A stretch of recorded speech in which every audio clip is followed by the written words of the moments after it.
ഇന്ന് കർത്താവിന്റെ വചനത്തിൽ നിന്ന് നാം കേട്ട ഒന്നാമത്തെ ദൂതിന്റെ വചനം എന്ന് പറയുന്നത്, സൂക്ഷ്മ രൂപത്തിൽ നോക്കിയാൽ നമ്മൾ പുറമേ കാണുന്നില്ല എങ്കിലും സൂക്ഷ്മതയിൽ നോക്കിയാൽ ഒരു മനുഷ്യന്റെ പാപം അത് ഏറ്റവും വലുതാണെന്ന് കാണാം. നാളെ വലുതായി തീരാനുള്ള കാര്യം എന്താ ഈ സൂക്ഷ്മതയിൽ എന്ന് പറയുന്നത്? അതിന് ഉദാഹരണവും കർത്താദാസൻ പറഞ്ഞു. പണ്ട് മൈക്രോഫോൺ ഉള്ള സമയത്ത് കറങ്ങുന്ന ചക്രം, ഇങ്ങനെ വീലുള്ള, എന്നിട്ട് അതിൽ വെച്ചിട്ടാണ് വലിയ സൗണ്ടൊക്കെ. അതിന് മൈക്രോഫോൺ, ആ അതിന് പേരുണ്ട്, ആ ഗ്രാമഫോൺ. ഈ സാധനം വെക്കുമ്പോൾ ഞങ്ങളെല്ലാവരും പോയി നിന്ന് ആകാംക്ഷയോടെ നോക്കിയപ്പോ ആ വീലിൽ നോക്കിയപ്പോ ഇത് മുഴുവൻ കുരുന്ന്. അപ്പോ ഒരു പാട്ട് പാടും. അന്നത്തെ ഒരു പാട്ട്, ഒരു സിനിമ പാട്ട് ഒച്ചയിൽ പാടിക്കൊണ്ടിരിക്കും. അപ്പൊ അതിനകത്ത് കുരുന്ന് ഇങ്ങനെ ലൈൻ ഇട്ട് കാണുന്നുണ്ട്. അപ്പോ ഈ ലൈൻ എന്താ, ഇതെന്താ ഈ കുരുന്ന് ഇരിക്കണം. അപ്പോ അയാള് പറഞ്ഞു, അയാളുടെ അറിവനുസരിച്ച് അയാൾ പറഞ്ഞു, അതാണ് പാട്ട്. അത് ഇതിനകത്ത് രേഖപ്പെടുത്തിയിരിക്കുന്നതാ. അതിനകത്തേക്ക് ഇതിന്റെ നീഡിലൊക്കെ വെക്കുമ്പോൾ ഇപ്പുറത്ത് പാട്ടായിട്ട് വരിക.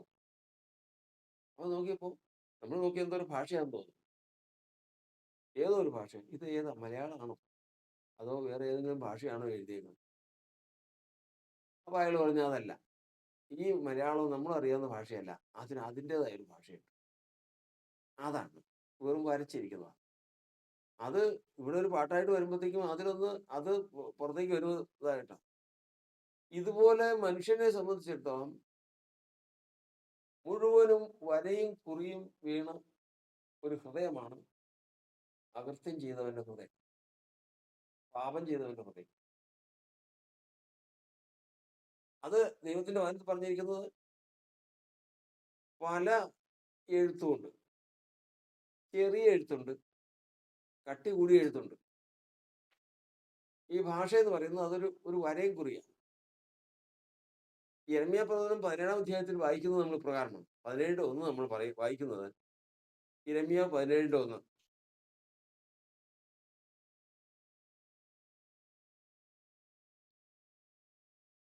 യഹൂദയുടെ പാപം, യഹൂദയുടെ പാപം ഇരുമ്പെഴുത്താണി കൊണ്ടും വജ്രത്തിന്റെ മുന കൊണ്ടും അവരുടെ ഹൃദയത്തിന്റെ പലകമേലും അവരുടെ വിഗ്രഹത്തിന്മേലും കുത്തിയിരിക്കുന്നു. വായിച്ചേ.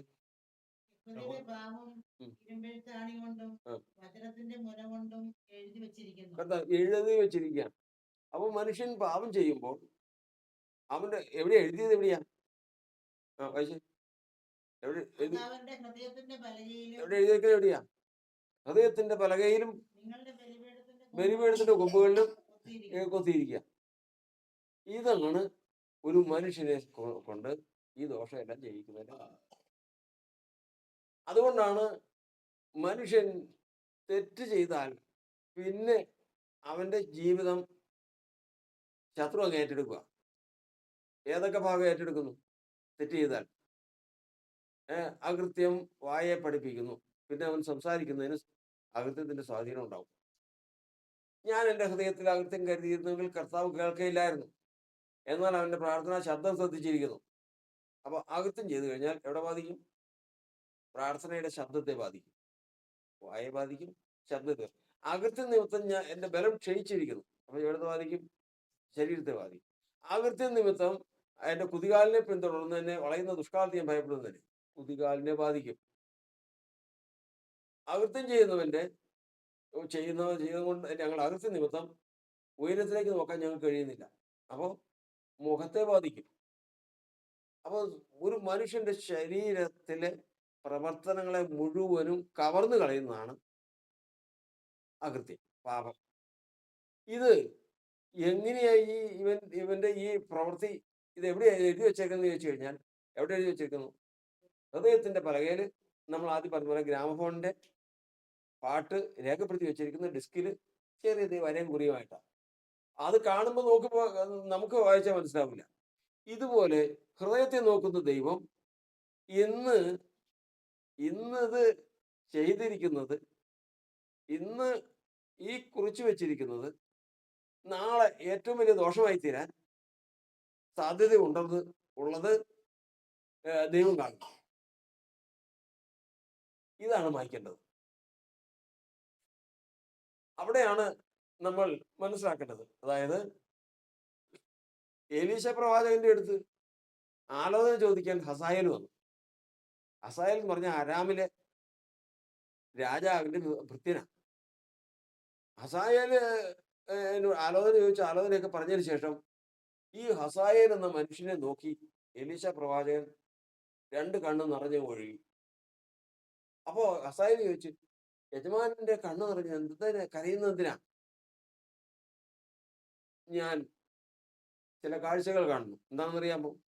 നീ ഇസ്രായേൽ ജനത്തോട് ചെയ്യാനിരിക്കുന്ന ദ്രോഹം, അവരുടെ സ്ത്രീകളെ, കുട്ടികളെ, വൃദ്ധന്മാരെ സകലരെയും നീ നശിപ്പിച്ച് നീ ഇല്ലാതാക്കുന്ന കാഴ്ച ഞാൻ കാണുന്നു. അപ്പോ ഹസായേൽ അമ്പരന്നു, അതിശയിച്ചു പോയി. ഇത്ര ഭയങ്കരമായ കാഴ്ച പ്രവൃത്തി ചെയ്യാൻ ഞാൻ ആരാ? ഞാൻ അരാം രാജ്യത്തിലെ രാജാവിന്റെ ബെൻഹദദിന്റെ ഭൃത്യനാണ്. ഞാൻ ഈ കാര്യങ്ങളെല്ലാം ചെയ്യാനാരാ? അങ്ങനെയല്ല, നീ അരാമിൽ രാജാവാകാൻ പോവാ. നീ രാജാവാകാൻ പോവാ. അന്ന് നീ ചെയ്യാനുള്ള ദോഷത്തിന്റെ അടയാളങ്ങൾ എവിടെയുണ്ട്?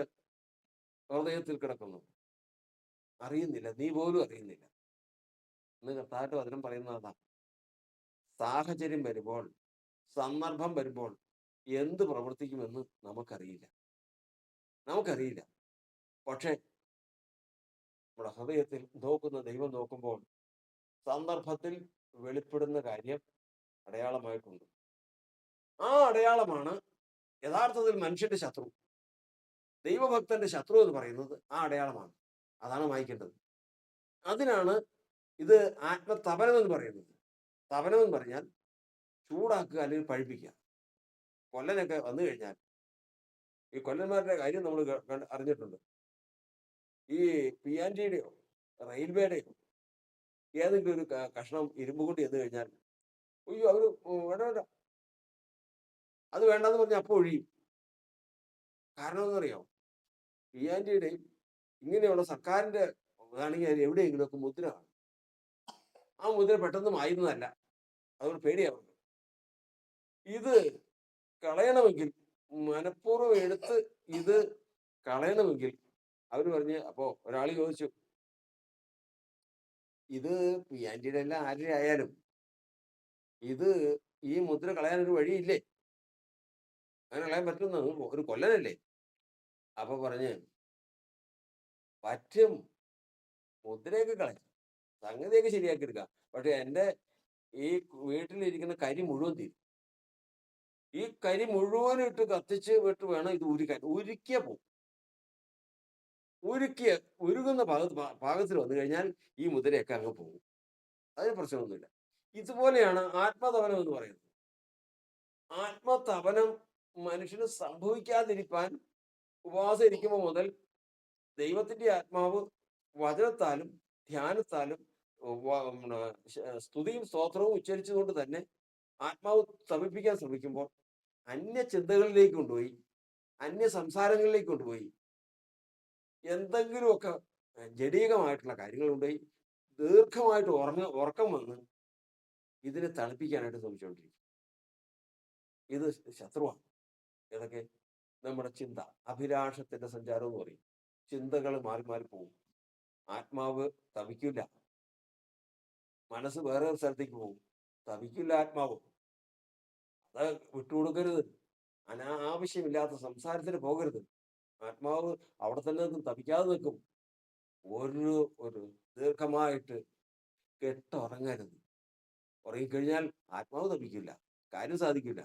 എന്നാൽ ദൈവത്തിന്റെ മുൻപാകെ ഇരുന്ന് ഈ മല്ല് പിടിക്കുന്നത് എന്തിനെന്ന് പലപ്പോഴും പലരും ചോദിച്ചിട്ടുണ്ട്. എന്ത് മനുഷ്യന് ദൈവം അനുവദിച്ചിട്ടുള്ളതല്ലേ ഉറക്കം? ദൈവം അനുവദിച്ചിട്ടുള്ളതല്ലേ ഈ കാര്യങ്ങളൊക്കെ? അതെ. പക്ഷെ ഇന്ന് നമ്മളുടെ വിഷയം അതല്ല. പിന്നെയോ, നാളെ എന്നിൽ നിന്ന് നാളെ ദാവീദിന് സംഭവിച്ചതുപോലെ ആ മട്ടുപ്പാവിൽ നിൽക്കുമ്പോൾ ഒരിക്കലും കാണാൻ പാടില്ലാത്തതും നോക്കാൻ പാടില്ലാത്തതും താൻ അതിലേക്ക് ചായാൻ പാടില്ലാത്തതുമായ സാഹചര്യം വരുമ്പോൾ ആപത്തിൽ അകപ്പെടാനുള്ള ഒരു പ്രവൃത്തിക്കുള്ള ഒരടയാളം എവിടെയോ അങ്ങനെയുള്ള അടയാളങ്ങൾ എൻ്റെ ഉള്ളിലുണ്ട്. 51-ാം സങ്കീർത്തനത്തിൽ വായിക്കുന്നത് പോലെ ഈ അടയാളമാണ് ദാവീദിന് അപകടമായി തീർന്നത്. ഇതിനെക്കുറിച്ച് അറിഞ്ഞപ്പോഴാണ് അപ്പോൾ തന്നെ ദാവീദ് പ്രാർത്ഥിക്കുന്ന പ്രാർത്ഥനയാണ്, കർത്താവേ എൻ്റെ അകൃത്യങ്ങളെ മായിച്ചു കളയണമേ. 51-ാം സങ്കീർത്തനം പറയുകയാണ്, മായിച്ചു കളയണമേ. ഈ അടയാളം മായിച്ചു കഴിഞ്ഞാൽ പിന്നെ മനുഷ്യൻ സാഹചര്യം വന്നാലും അതിൽ നിന്ന് കയറ്റിക്കൊണ്ടുപോയി. കാരണം ഈ അടയാളം ഇട്ടത് ദൈവമല്ല, ശത്രുവാണ്. അതിന്റെ അവകാശം ശത്രുവാണ്. അവന്റെ ഹൃദയത്തിന്മേൽ ശത്രുവിന് അവകാശം. അപ്പൊ 40 ഉപവാസ പ്രാർത്ഥനയുടെ 38-ാമത്തെ ദിവസമാണ് എനിക്കെതിരെ ശത്രു എന്ന് പറഞ്ഞത്. ഈ ഹൃദയത്തിൽ എനിക്ക് അവകാശമുണ്ടോ? ഞാൻ പെട്ടെന്ന് എഴുന്നേറ്റ് ഒരു സ്വപ്നം പോലെയാണ്. പെട്ടെന്ന് ഞാൻ എഴുന്നേറ്റ് പകലാ കർത്താവിനോട് ചോദിച്ചു, കർത്താവ്, എഴുന്നേറ്റപ്പോൾ എനിക്ക് കാര്യം മനസ്സിലായി. എൻ്റെ ഹൃദയത്തിലുള്ളത് എന്താണെന്നുള്ളത് അവൻ ചൂണ്ടിക്കാണിച്ചത് എന്താണെന്ന് മനസ്സിലായി. ഞാൻ ഉടനെ കർത്താവിനോട് പറഞ്ഞു, കർത്താവേ, ശരിയാ, എൻ്റെ ഹൃദയത്തിലുണ്ട്. ഞാൻ ശ്രമിച്ചിട്ടത് മാറിപ്പോകുന്നില്ല. കർത്താവ് ചെയ്യണം. കർത്താവ് അത് പ്രവർത്തിക്കുന്നത് എന്നെ സഹായിക്കണമെന്ന് പറഞ്ഞപ്പോൾ തന്നെ അവൻ വിട്ടുപോയി. കർത്താവ് അതിന് വീണ്ടും പ്രവൃത്തി ചെയ്തു. ഇതുപോലെ ദൈവത്തിന്റെ വചനത്തിൽ നമ്മൾ പഠിക്കുന്നത്, നമുക്ക് സാഹചര്യം വരുമ്പോൾ, സന്ദർഭം വരുമ്പോൾ, ഒരു കോപം വരുമ്പോൾ, നമ്മൾ വചനം പറയുന്നത് മോശ കോപിക്കുമ്പോൾ ശത്രു അത് ഇട്ട് വെച്ചിരിക്കുക, അടയാളം ഇട്ട് വെച്ചിരിക്കുക. എന്തിനാ? ഇവൻ ഇന്നലെ നാളെ കോപം വരും. കോപം വരുമ്പോൾ ഇവന്റെ അധരം കൊണ്ട് അവിവേകം സംസാരിക്കും. പക്ഷേ ഹൃദയത്തിൽ ഒരു ചെറിയ പാടായിട്ട് കിടക്കുക. ശത്രു അത് വെച്ചിട്ടുണ്ട്, ശത്രു അത് കരുതിയിട്ടുണ്ട്, അത് സൂക്ഷിച്ചു കൊണ്ടുപോയി. അവസാനം കോപം വന്നു, അരുതാത്ത് സംസാരിച്ചു, കനാൻ ദേശത്ത് എത്താൻ പറ്റിയില്ല, ജയിച്ചു. ശത്രു ജയിച്ചു. ശത്രു ഭയങ്കര സന്തോഷം. ദൈവത്തിന്റെ വചനം പറഞ്ഞത്, ഉപവാസം പ്രാർത്ഥനയുമായി കുട്ടികളെ മടക്കിയിരിക്കുന്ന ദൈവത്തിന്റെ ജനത്തിന് ദൈവം നൽകുന്ന ദൂതാണത്. കാരണം ചെറുതും വലുതുമായിട്ടുള്ള കുറികൾ മുഴുവനും ഹൃദയത്തിൽ കിടക്കുകയാണ്. അത് പല എഴുത്തുണ്ട്. വെറും മഷി കൊണ്ട് എഴുതും, വെറുതെ എഴുതും. ഇതങ്ങനെയല്ല. യഹൂദന്റെ പാപം എന്തുകൊണ്ട് എഴുതിയിരിക്കുന്നു? ഇരുമ്പെഴുത്താണ് കൊണ്ടും വജ്രത്തലമന കൊണ്ട് എഴുതിയിരിക്കുന്നു. അത്രയും വലിയ പാപം ഒരു മനുഷ്യനുണ്ട് എങ്കിൽ ദൈവത്തിന് പറയുന്നത് ഇത് മാഞ്ഞു പോകുന്നില്ല എങ്കിൽ പിന്നെ അടുത്തത് മരണമാണ്. കഠിന ശിക്ഷയും മരണവുമാണ്. അതിലേക്ക് എത്തുന്നതിന് മുമ്പേ തന്നെ ഇന്ന് സർവശക്തനായ ദൈവം വിചാരിച്ചാൽ ഈ കാര്യം സാധിക്കുമല്ലോ, ഈ കാര്യം സാധിക്കുമല്ലോ. ഉടയവൻ ആ അടയാളം മായ്ച്ചു കളയട്ടെ. ഉടയവൻ ആ സൂക്ഷ്മ രൂപത്തിൽ നിന്ന് അടയാളം നീക്കി കളയട്ടെ. നാളെ ഇതിനെ ചൊല്ലി നമ്മുടെ കുതികാലും നമ്മുടെ വായും നമ്മുടെ പ്രാർത്ഥനാ സ്വരവും നമ്മുടെ ആരോഗ്യവും നമ്മുടെ മുഖവും എല്ലാം വിരൂപമായി ദൈവത്തിൽ നിന്ന് അകന്നു പോകുന്ന ഒരവസ്ഥ ഉണ്ടാകാതിരിക്കാൻ ഇതാ ഇപ്പോൾ തന്നെ നമ്മുടെ മുഖം തെളിയണം. ഇപ്പോൾ തന്നെ നമ്മുടെ കുതികാലിൽ നിന്ന് അവകാശം പോകണം. ഇപ്പോൾ തന്നെ നമ്മുടെ ബലം നമുക്ക് തിരിച്ചു കിട്ടണം. ഇപ്പോൾ തന്നെ നമ്മുടെ പ്രാർത്ഥനാ സ്വരം നമുക്ക് തിരിച്ചു കിട്ടണം. ദൈവത്തിന്റെ സന്നിധിയിൽ നമ്മുടെ വായ അകൃത്യം പഠിപ്പിക്കരുത്. ദൈവത്തിന്റെ ആത്മാവ് നമ്മുടെ വായിൽ കൂടി സംസാരിക്കട്ടെ. അങ്ങനെ ക്രിസ്തുയേശുവിന്റെ നാമത്തിൽ പൂർണ്ണമായൊരു ശുദ്ധീകരണത്തിൽ കൂടി നമ്മൾ യഥാസ്ഥാനപ്പെടുവാൻ ദൈവത്തിന്റെ ആത്മാവ് എന്ന് പറഞ്ഞിരിക്കുന്ന ബുദ്ധിയുപദേശം നമുക്ക് ഏറ്റെടുത്ത് പ്രവർത്തിപ്പാൻ ദൈവത്തിന്റെ ആത്മാവ് സഹായിക്കട്ടെ. മുട്ടുകളെ മടക്കാൻ പ്രാർത്ഥിക്കാം. പരിശുദ്ധനായ ദൈവമേ,